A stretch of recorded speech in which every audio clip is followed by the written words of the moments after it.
Hey everybody, today Rahdo runs through his top 100 games of all time. And hello everybody, I've never done this before, even though it's a staple on a lot of other channels out there where systematically over a series of weeks, I come to you with another 10 games working from my number 100 highest ranked game of all time all the way down to my number 1 game of all time.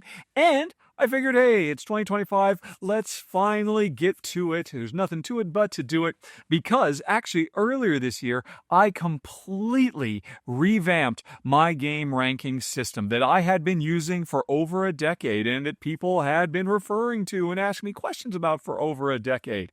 It used to be my top 100 games was based on just kind of a rough, touchy-feely amalgamation of concepts like, how much fun do Jen and I have it, my wife Jen and I, how good is it? How strong are the design fundamentals? How unique is it? How pretty is it? I mean, a million different little things. And it over the years got very cumbersome for me whenever I try to put a new game in my top 100. Right, how does it rate based on that? Nostalgia played a factor, all kinds of things. And I was constantly rejiggering it and moving things around, and it was always kind of a pain. So, when my wife and I this year moved to Ireland from the United States, and I decided to get rid of half of my collection, which was brutal. I got rid of over 300 games, if I recall correctly. I'd never done a cull that extreme, and so I had to really start taking a long, hard look at what I was going to keep and what I was going to get rid of. And it prompted me to really evaluate my games in a different way that I think is probably how most people really evaluate the overall rankings of their games. Given game A and game B, which one do I keep? If I can only keep one of these two. And like I said, it was a painful process, but at the end of it, I had pretty much a completely vamped from the ground up set of games that I decided to keep. A lot of them really surprised me. Games that had been ranked low, I value them a lot more because I'm going to keep this one over something that used to be in my top 25 and it's going to go, that kind of stuff. And since I did that earlier this year, and then a couple months later, I updated my entire game ranking collection on Board Game Geek. It immediately started folks asking questions. Well, what about this? Why did this change in this, that, and the other? And so, I figured maybe it was time for me to finally do this process. And the other two things that contributed to this process are, one, James Wood of That Board Game Show recently came on board to help out on the channel by editing my videos whenever I do my monthly roundup where I talk about all the games I played over the month. That was always so much work for me to put together. Now it's a lot easier because James has volunteered to make them look really good. And James said, you know what, I'll do that for this series as well. I don't think I would have had the gumption, quite frankly, to put together 10 weekly episodes of each one of them a countdown, especially because I'm on the road filming, in this little tiny caravan. So that would have made it even tougher. But when James said, yeah, I'll do that, no problem, I'm like, okay, well, I've got to do it. So we're about to start with numbers 100 to 91. And that's kind of the background that got us where we are. And again, every single one of these, you can bear in mind that, okay, when I go from 100 to 99, I'd keep 99 over 100. I'd keep 98 over 99. That was it. The only consideration I took was how much I personally valued these things. And if I only had to keep 100 games, this would be. If I had to keep only 20 games, that's going to be my top 20, etc., etc. And we're going to be doing this for the next 10 weeks, leading right all the way up to Christmas Day, when I'll do my preliminary top 10 for 2025. Speaking of 2025, one thing that will not be in this list is games from 2025. In fact, there are already 2 games that have come out in 2025 that have punched their way into my top 100, specifically Recall and Coming of Age, but I'm leaving them out. So this is really as of the beginning of 2025, this particular list. And you know what? Probably at the end, in 2026, I'll update the list to see if any new 2025 games have pushed their way in, or games from earlier. I'm actually finally going to get to play Ostia next week. I've been wanting to play it forever, so fingers crossed it might push into my top 100. I've heard nothing but great things about it. Anyway, though, I could go on, but it's thanks to James. And thanks to the fact that I've got time on my hands because, I mean, there's not much going on right now. My wife has left me for a few hours. She's walked into town. We're in a little tiny German town, Dinslaken, I think. And she decided to go check out the town center. And so she just left me with the dogs in the caravan. As you can see, the dogs are not particularly action-packed at the moment. So I figure I'm going to have plenty of opportunities on the road to just bang out one of these lists. Speaking of which, I'm actually going to, when I say bang it out, I'm going to go quick. Normally, when I do countdowns, my month roundup, I might do 5, 6, 7 minutes a game. I'm going to try to be fairly quick and efficient. Almost every single game on this list I have covered on my channel in run-through form. There's very few that don't have a full run-through. So there'll be more information. There'll be links down in the show notes if you want to go see where I've said additional stuff about each and every one of these games, if you want to hear a little bit more about them. So that's going to be available as we go through. And of course, probably now you've already skipped all this intro stuff, right? But it's the intro for a top 100. So of course I got a lot to say. There'll always be opportunities for you just to jump to whatever. I am not coy about my lists. I don't do the thing where, oh, it's number 13, it's number 12. No, I just tell you what the games are. I'm not trying to hide it, so you can just skip right to the stuff you want to see and stop messing around so that I can juice my stats and see, oh, look how people are watching all of my video because they have to manually see what my... I just give you the information. What am I trying to hide here? So anyway, I think that's it. Sadly, other than getting to see some people walk, there's a nice little trail that we're parked at. And so people are walking their dogs down the trail. That's about all you're going to see in the background here. Next week, though, a week from today, I'm going to be knee deep in the Messen Convention Hall at Essen Spiel. So I'll be doing numbers 90 through 81, walking around the convention center, and you'll have a little bit more excitement, a little bit more stuff to see. But today it's just me and my two pooches, and I put it off long enough. So let's start the countdown, shall we? After I get a drink of water, because I talked longer than I thought I would. 7 minutes, geez Louise. Let's see if I can make good and actually go through these games fairly quickly. And then again, if you want to know more, there'll be links down in the show notes. Go check out my older run-throughs and roundups and such.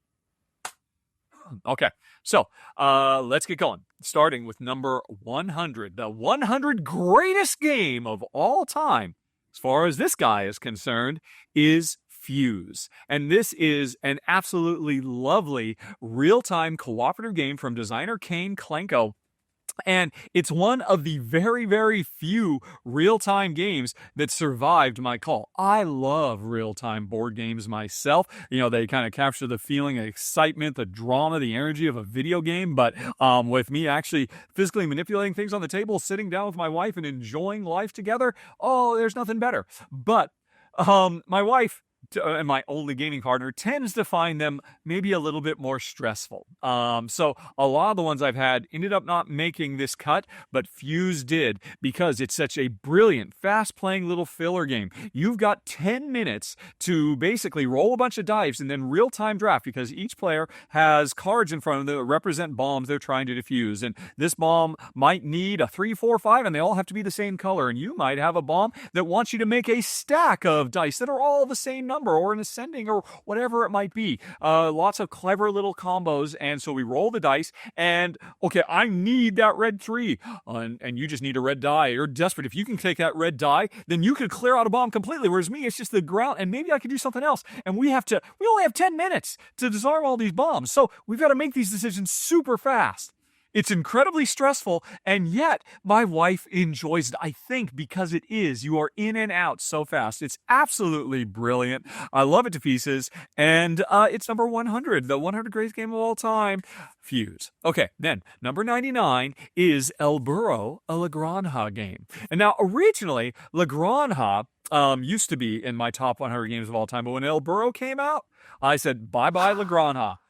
Both games, the La Granja system combines some of the greatest multi-use card mechanisms the industry has ever seen. Each card in your hand is either a special power that you can install on your farm to increase your production and give you all kinds of cool special powers, or it is one of two different ways on the left or the right side to increase your farm's overall production, or on the top of the card, it's an order you can fulfill to score points. And so you've got all these cards. Using every single one of them is a painful decision about where they should go and what they should contribute to. I always love multi-use cards. But then the next part of each round of a La Granja game, including El Burro, is a wonderful dice draft where we take turns drafting die, and the last die left on the table, everybody gets. And so that really elevates dice drafting quite a bit. It makes it a lot more interesting. Oh, please let that one stick around. Don't take that one because I'm taking these other ones, assuming I'm going to get that last one because we'll all share it. Fingers crossed.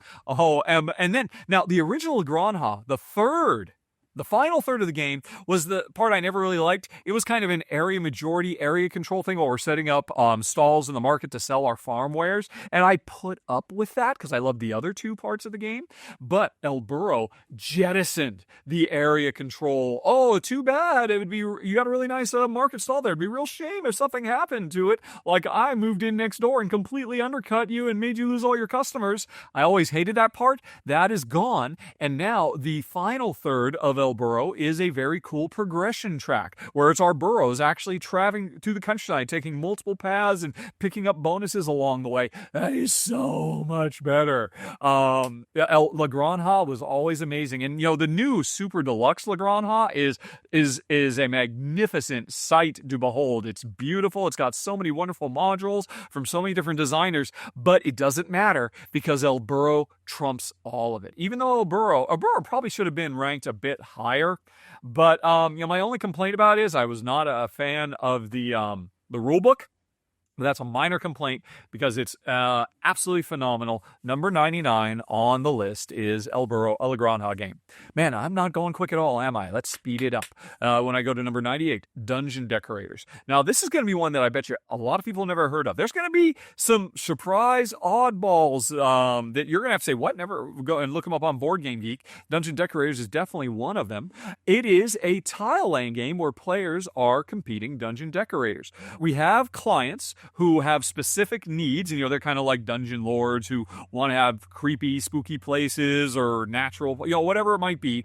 And so you've got different objectives you're trying to achieve with your tile laying. And every round you're going to grab a tile, but these tiles are all two-sided. They could either be the passages of your dungeon, or if you flip them over, they can be the contents of your dungeons, the decorations, the torchlights, the spooky cobwebs, the weapons lying around, whatever it might be, the traps, etc., etc.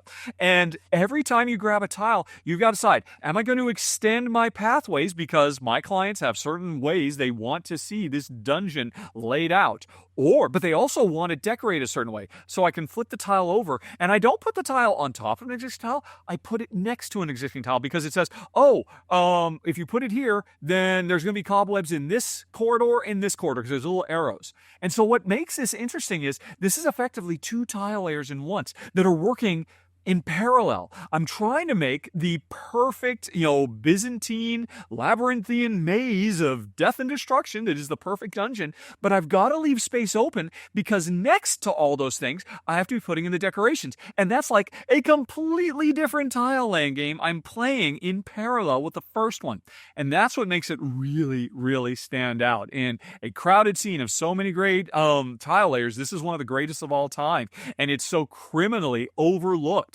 I mean, anybody who's ever played, Carcassonne, man, they've got to give this thing a try because it so takes things to the next level. And I adore it, which is why number 98 is Dungeon Decorators. Then we move on to number 97, Pulsar 2849. And this is going to be the first of several games from design superstar Vladimir Sushi, not Suchi, I know it's Suhi. Folks, I have met Vladimir more than one time in real life. He's actually come to my house, and he has always told me, don't worry about it. I don't care how people pronounce my name. So every time I ever talk about Vladimir on my channel, there's always people in the comments saying, you're doing it wrong. And I'm telling you, Vladimir says it's fine. So leave me alone. Anyway, this is one of Vladimir's greats, and it is a space empire building thing, or no, there's no science fiction. It's more like It's very much a hard science game. In the year 2849, far, far in our future, when we've got faster than light travel and we're zipping all over and colonizing all these dead rocks throughout the galaxy, that's what we're doing in this game. And man, there's so much I love about this game. A big part of it is insane setup variability. Every time you play, you get your own special tech tree, but then there's a communal tech tree that's randomly generated, and there is a random collection of overall objectives we're trying to pursue. Just setting up the game gets me excited every time I play because, it's going to be this combination of stuff. How am I going to do that? But that's secondary. The heart of the game is dice drafting, which has always been for a long time, it was my favorite mechanism, and it's still one of my favorite mechanisms. Roll all those dice and then, make those tough choices. But most of the time, dice drafting is pretty simple. We just roll the dice and we take turns grabbing them. Pulsar takes it to another level because it introduces the idea of the mean or the median or the average. You roll all the dice, you put them into little buckets based on their value, and then you find out what was the median value.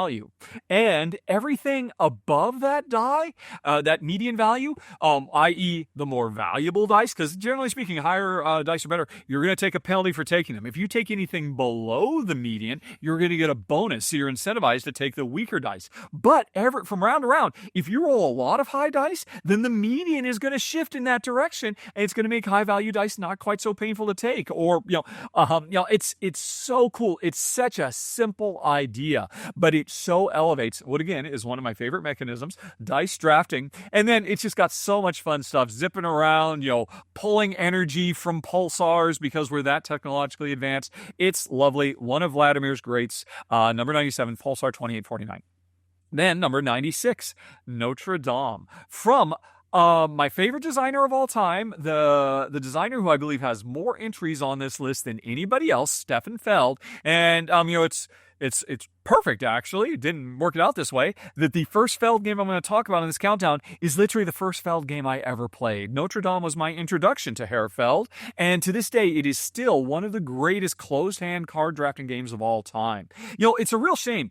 A few years after Notre Dame, Seven Wonders came out, and really solidified the idea that, a close-hand card drafting game, you got to have a bunch of cards and you go through a whole bunch of rounds, 7 in Seven Wonders. And usually games do that.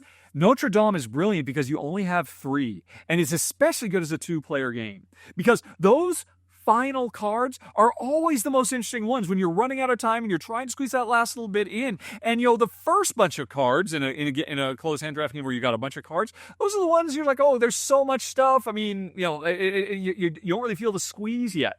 Notre Dame is just all squeeze all the time because you just get 3. And if I'm playing with just you, I'm going to pick one of them. I'm going to hand you 2. I know one of those 2 is coming back to me. And so that adds so much tension to every single decision I make as I'm trying to contribute to the construction of Notre Dame Cathedral and deal with other stuff in France too. Not everybody's a fan of it, but I love the fact that we're being overrun by plague rats, and so we have to spend a fair amount of time, dealing with that.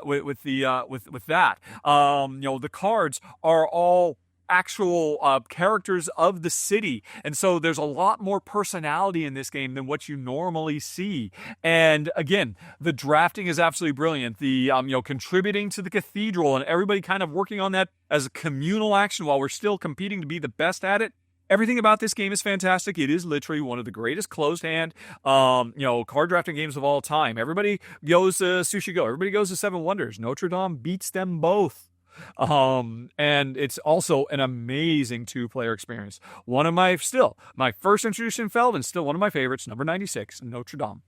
Then we go on to number 95, Arborea.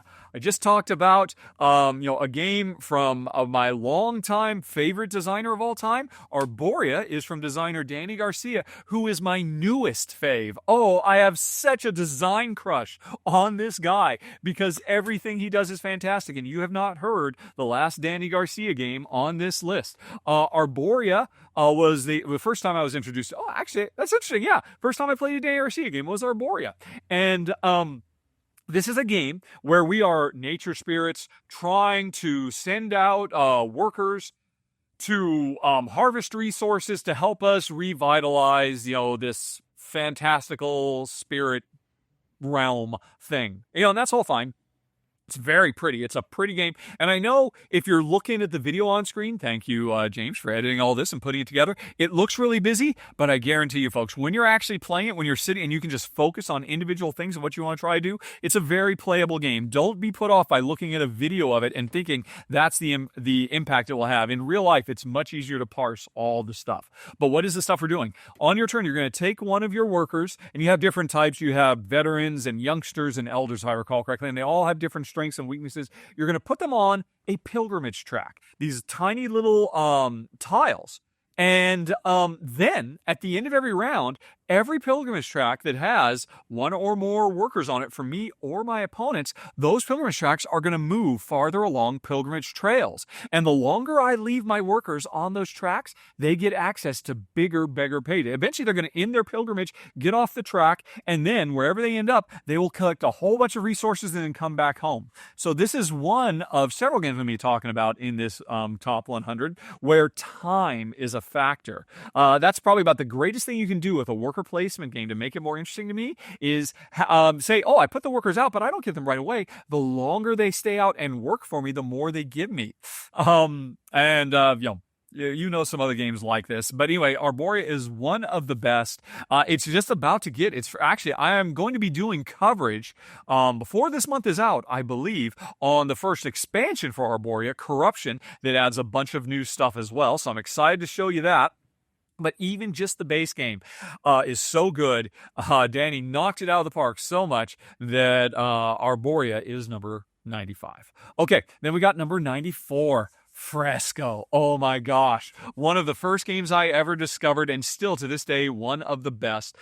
This is a game where we are contemporaries of, Michelangelo and Leonardo and Donatello and Raphael, I guess. Anyway, it is our job to paint the ceiling of a Sistine-esque chapel. All right. We do it through not exactly worker placement. Kind of. What would you describe? This game is really unique. It's another game where time is all about everything, because the first thing we do every round is we have to decide when is our master painter or artist that we represent, when do they wake up? Because that determines so much right out of the gate. It determines turn order for the rest of the round, because we're going to go through several stations. The one where we actually work on the chapel, the one where we go to the market and get more paints, the one where we mix paints in the afternoon, the evening when we actually try to relax and go to the theater. Whoever gets up earliest gets first dibs on all those things every round. And so it's incredibly important. You want to get up early, but the earlier you get up, the crankier you are and the less you're going to be able to do in a given day. So you get first access to things, but you can't do as much. That's the crux of the game, and it's wonderful every round. I mean, and it's so thematic. I believe everybody, every adult who's ever worked a job can understand this. And, it maybe gives you flashbacks, but I mean, it's just so strongly, so much more so. Because, worker placement games, there's a lot of them, and usually I don't feel like the worker. I feel like the boss of the worker. Here I am the worker, setting my own schedule and then doing lots of fun stuff. My wife loves it because she's a professional artist, and she likes the fact that a big part of the game is literally mixing colors of paint to get the more valuable paints and whatnot. The game also was an early pioneer in the idea of a box of modules. You could just play a basic version of the game that's almost a gateway, kind of a gateway plus. You could play almost with anyone if you are a good teacher, but it comes with three or four or five different modules you can turn on or off to make the game progressively more complex. Although what I like to do is every time I play, I just pick randomly three of I forget how many there are, different modules, 2 or 3 of them. And so you get a different feeling combo of stuff every time. Fresco is fantastic. It is one that should be spoken of as often as the all-time greats like Power Grid or Agricola, but for some reason, it has been largely forgotten, and that is a shame because it is one of the all-time greats. Also, one of the first games I ever did a run-through for on the channel. I apologize if James is actually showing my old shaky cam footage of it, but it's absolutely great. Number 94, Fresco. Then we got number 93, Sagrada Artisans. Now, Sagrada is a very successful, very popular dice drafting game where the dice are beautiful, translucent, colorful dice, and we're grabbing dice to put on a little grid that represents us contributing stained glass designs to the Sagrada Familia, which if you've never been to in real life, you must go. It's absolutely amazing. Jen and I got to go there years ago. But anyway, so we're making stained glass art by drafting tiles there. Every time you play, there's a different combination of objectives. We got special tools that give us abilities. And, Sagrada was always great, but not top 100 of all time great for me personally. Even with all the expansions that have come out for it, which are great too. But when Sagrada Artisans came out, which is a legacy version of the game, although, don't worry, it's not one of those legacy games where once you're done, you can't play it anymore. After you're done with Sagrada Artisans, you can keep playing. You just have your own custom version of the game that's unique to you and your family that you played through. So much stuff is in this box. I mean, it also, interestingly, it turned Sagrada into a roll-and-write with colorful pencils that makes it so much more fun than just grabbing dice and putting them on a sheet. Grabbing the dice represent what you want, but then using colored pencils to pencil, literally like it's a coloring book for board gamers, and it's great. It feels so wonderful. Absolutely love it to pieces. Again, the gameplay was always fantastic, but the Artisans box, I forget what there are. There's like 15 or 20 different unique, and they all have special abilities and game-changing rules. All these different stained glass windows you're doing. You play all the way through as a campaign, but then you can keep playing it over and over again. It's absolutely phenomenal. It's number 93, Sagrada Artisans. Then number 92 is Unsettled. From, I want to say, is it Orange Nebula Games? I believe that's right. This is not their most popular game, but it is my favorite of theirs. This is the hardest of hard science fiction you will ever see in the board game industry. Because it's an adventure game. We are basically lost in space scientists who crash land on a planet and try to survive, not using guns, not using muscle, using our minds. To quote The Martian, we are going to science the bleep out of it to be able to win the day and find a way to survive on these truly, epically alien worlds. I mean, I'm in my mid-50s. I grew up on Star Trek, and so I appreciate and accept that it's fine to say, oh, alien just means that maybe they color tint the sky and they put some rubber masks on people and it's alien. No, it's not. That's not alien. Alien environments should look nothing like the redwood forest in California, with just some extra little alien plants scattered around here or there. They should be truly alien. When you first land on your first truly alien swamp that is unlike any swamp on Earth, and you start exploring and dealing with truly alien threats, I can't imagine anybody not being pulled in and your imagination being fired that, wow, this feels like I've truly gone to an alien planet and that planet is trying to kill me. And oh my God, will I survive? And then on top of that, the action selection is through these big, colorful, chunky dice that are wonderful to manipulate and maintain. It's a cooperative game. You're going to see a lot of co-ops on my board because I love co-op more than anything else. My wife loves competitive more than co-op. I'm the other way. So we compromise in everything.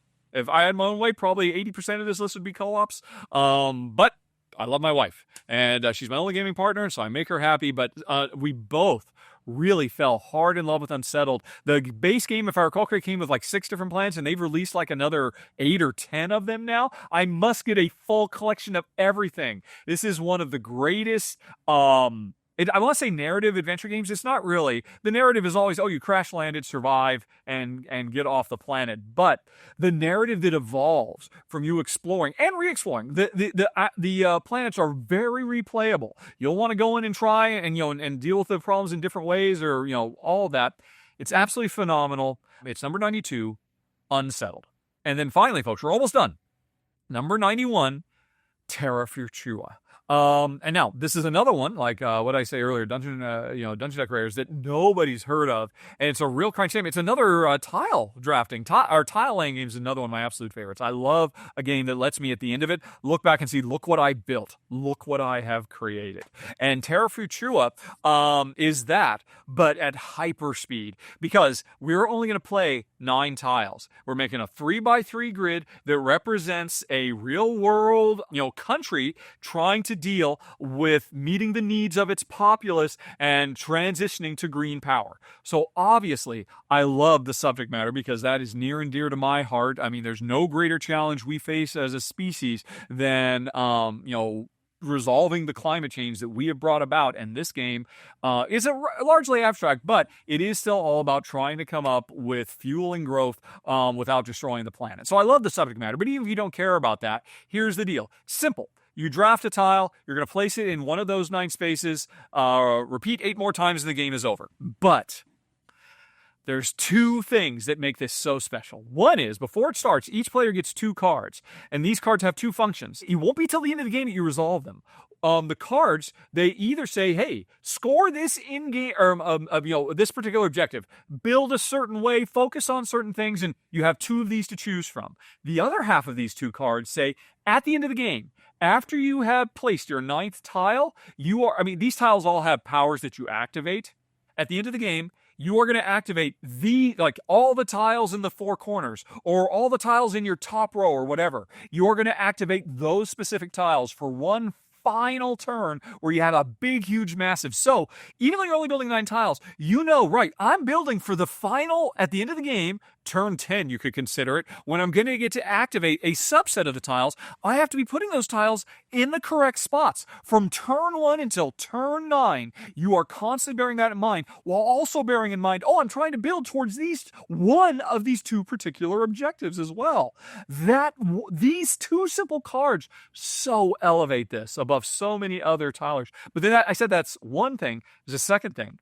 Every time you put a tile down, you're going to activate its power. Fine. That's what you would expect, right? And then you're going to have a big super activation at the end, right? Based on that card. You activate your cards when you put them down, but not just the cards you put down, but every other card in the row and the column where you put that card. And that means every single turn is so puzzly. Okay, if I put it over here, that's going to give me the resources to be able to play that next one, if I can even get that next one, because it might get drafted away from me. But if I put it in that spot, it's not going to work well for either of my in-game goals. That's okay. I can still push for this other one, or maybe it's just 9 turns. But those 9 turns are so jam-packed with decision-making. It's a little miracle of design. It's number 91, Terra Futura. And that's it, folks. Wow, I took over half an hour. I promise in the future it won't take quite so long because I'll just get right to it. You can tell me down in the comments. This is my first. I'm going to be doing 9 more of these. Was this the right level of detail? Do you want more detail? Do you want me just to, keep it simple, stupid, and sum it up to you in 3 sentences? I could go anyway, folks. Let me know what you think, and let me know what you think of these games. If you've heard of them, some of these, actually a lot of these, really should get more time in the sun, and that's one of the reasons I'm happy to do this today. And I want to say thanks to James. There's a link for his channel down in the show notes too. He doesn't put out very many videos like I do, but every one of them is a banger. I highly recommend them, and he does a great job putting them together. And folks, I will see you again in a week. I will be filming from the floor of Essen Spiel, the biggest board game convention in the world. What will I get up to? What will numbers 80 to 71 be? Well, you'll have to subscribe so you won't miss it, and like and do all that stuff while you're at it. Okay, folks. That's it. See you in a week. Talk to you later. So long. Bye-bye.